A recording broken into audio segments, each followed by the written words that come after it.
নবীজি ইরশাদ করেছেন, তোমরা উযু করো, উযুকে পরিপূর্ণ করো। উযুকে কি করো? ফায়ুবলিগু আও ফায়ুসবিগুল উযু। তোমরা যখন উযু করবা, উযুকে পরিপূর্ণ করবা।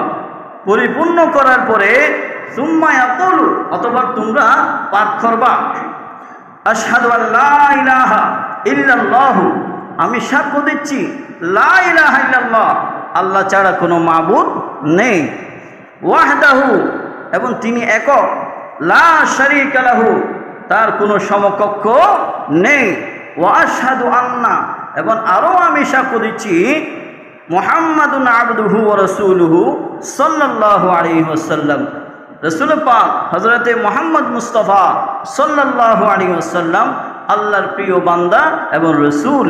এটা যে পড়বে উযু করার পরে, তাহলে উযু করার পরে যে ব্যক্তি কালিমাটা পড়বে